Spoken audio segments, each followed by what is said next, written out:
sinagot niya ni, ano eh. Saying all these negative things against the president. So, after that, Ito, pakinggan natin si Yusek, ha. 33 like siya, o like na po kayo. Rey Sablaba, Rey Silabano from KSA, Vince Viloria, and Irish. Yan. He's to be investigated. He's calling for people power.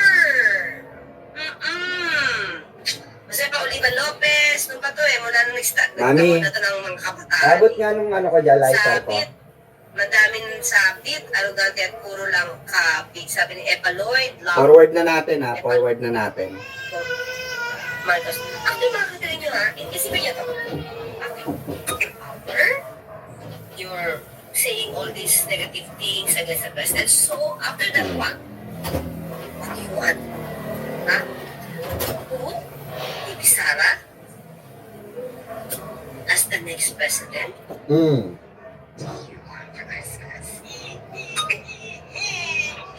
Diba? To replace PBBM PBBM. Oh. as early as now? Well, sinabi mo naman kasi supportado mo si Bibi Sara, bakit?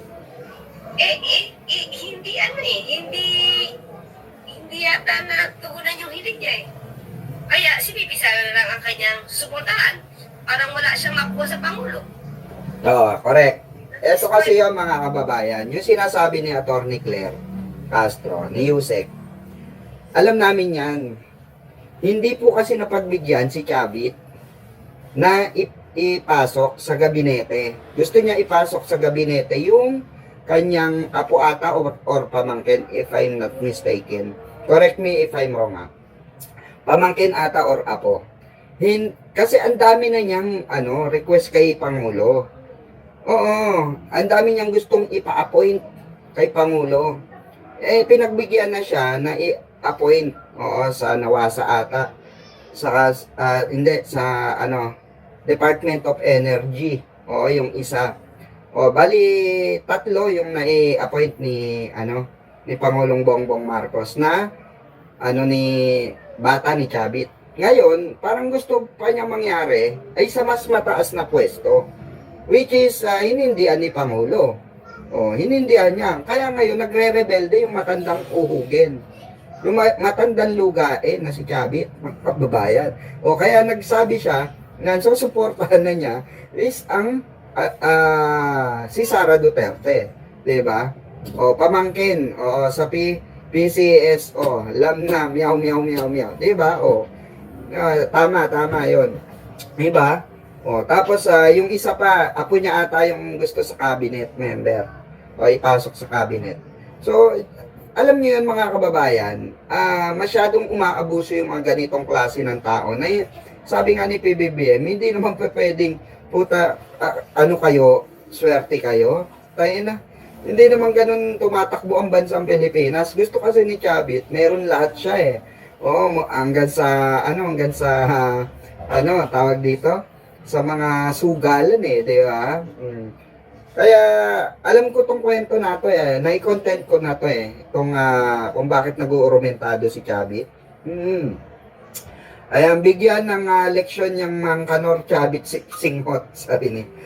Di ba? Ito na nga, bibigyan na nga ng ultimatum eh. Ipapakulong na. Makukulong to. Maniwala kayo, makukulong to. Na kanyang pagtulong daw.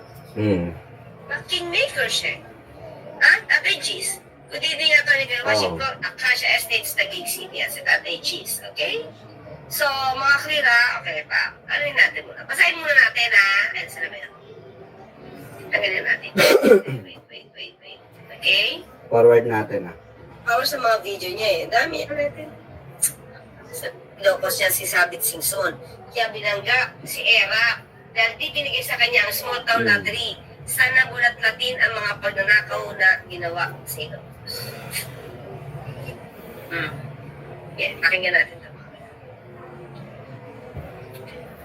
Lisa na lang natin. Saan ba yan? Norma. Tayo. Sige. Bali, napakadaw, hinihip natin ni Governor Chavez Singson at taong bayan na magsagawa nga nitong one-time big-time rally para umagamati paninig na sa Malacanang ang matagal ng hinaing ng mga Pilipino at ng taong bayan ukol na dito sa hindi matapos-tapos na investigasyon kaugnay sa Malacanang. Nadinig na ng Pangulo. Ilang rally na kayo? Correct. September 21, may November 16 pa, di ba? Correct. Right? Correct. Sa Yes, eh. ICI, sa INC? No. Okay. Meron, di ba? Dalawang araw. September 21, may November 16, dalawang araw yon. Dapat nga tatlo. May November 30, right? Nandinig na. Dinig na yan. Narinig naman na talaga mga kababayan. Ang gusto kasi ni itong matandang aso na galisin nato Itong matandang galisin nato, ang gusto niya is another stabilization. 'Di ba? Kasi siya pupondo diyan For sure siya pupondo diyan. 'Di ba? Kasi nga hindi nila makuha yung gusto nila. Alam niyo, naghihirap tayo sa bayan ng Pilipino. Ganun ang gusto nitong mga animal na to. Tingnan niyo, pansinin niyo, sila lang mayayaman. Si Chubby, tingnan niyo, siya lang mayaman. Kasi sa dami ng inappoint niyan, lahat ng galamay niya nakakalat sa iba't ibang sangay ng gobyerno. Diba? Kaya, eto, mamatay to, mayaman to. Yung mga apo niya, mga kaapu-apuan niya, yung mga nilalamon na mga apo niyan, hanggang sa kaapu-apuan na niyan. Lahat yun, galing sa illegal yun. Galing sa illegal yun. Bakit may nabalitaan ba kayong matinong ginawa nito? Wala, di ba? Puro lahat galing sa sugal. Di ba? Galing lahat sa, tawag dito, lagay. Projects. Honorable Bongbong Marcos and Speaker Martin Romualdez, with your permission, I'm going to Malacanang alone to challenge you into a debate. Debate? So, pag-debate, ano mangyayari sa debate? Diba? Ano nangyari sa debate? Kaya dapat tignan nila yung taxes ni Chavez back 10 years. Sabi ni Vicente Miloya. Diba? About this president, with all the media as a witness. Yan ang matapang na hamon ni former Ilocos Sur Governor Chavez Singson kay Pangulong Bongbong Marcos Jr. Kasunod ng kanyang alegasyon na ang utang sa likod ng korupsyon. Diba? Makikipag-debate siya about corruption. Teka lang, diba?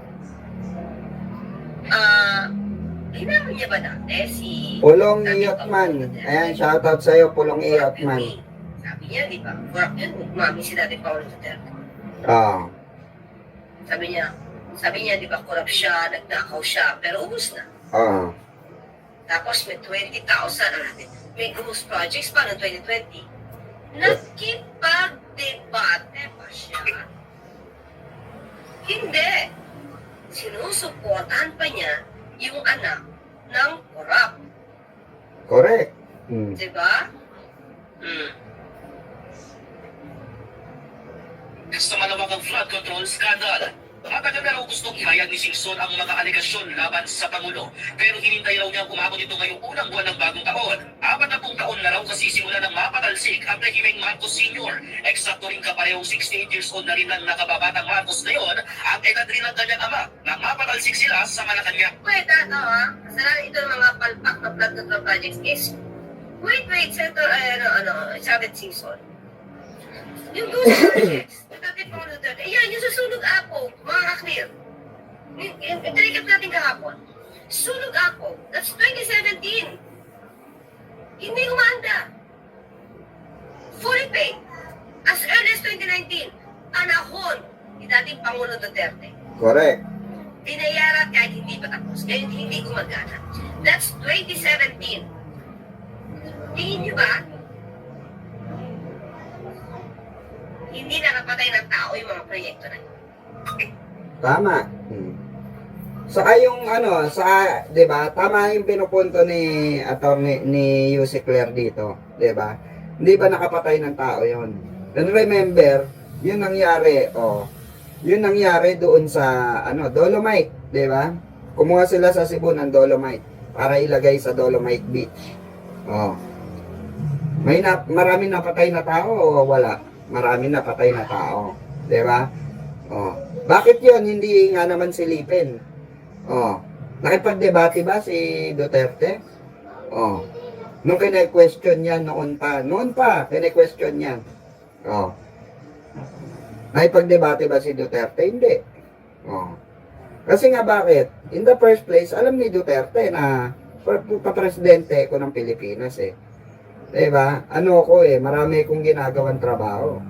O marami kong kailangang gampanan. Saka, itong hamon ni Chavit Singson na to, mga kababayan, pang grade 1 to eh, na utak, takbo ng utak. Hahamunin mo ang isang presidente, sino ka ba in the first place? Nagawa mo ba yung nagawa ni presidente? Kung nagawa, ako naniniwala ako, kung may nagawa si Chavit Singson para sa bansang Pilipinas, maniniwala ako. Deserve niya makipagdebate sa presidente ng Pilipinas. Diba? Eh wala naman nagawa yung kulangot na yan eh. Diba? May nagawa ba yung kutong lupa na yan? Wala. Walang nagawa sa atin yan, mga kababayan. Oh. Tumandang paurong, tama. Oh, diba? Tumandang paurong lang. Iyaan ang meron siya. Tumandang paurong. Bakit lahat ng palpak na flood control projects isisi sa Pangulo? 2 years na, almost 3 years na lang siya. Almost, 2022. Oh. 2026. 2025. 26. 3 years. Diba?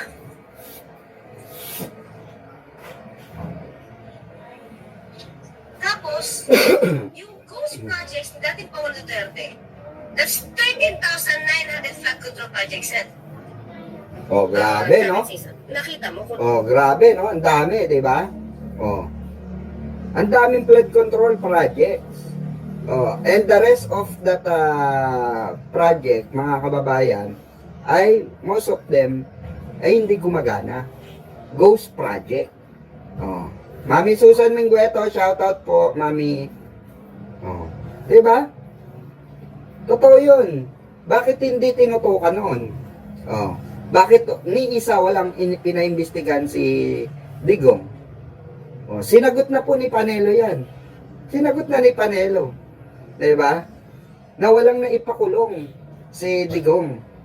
Oh. Kaya nga ang sabi niya, si Pangulong Bongbong Marcos, he is not a weak leader.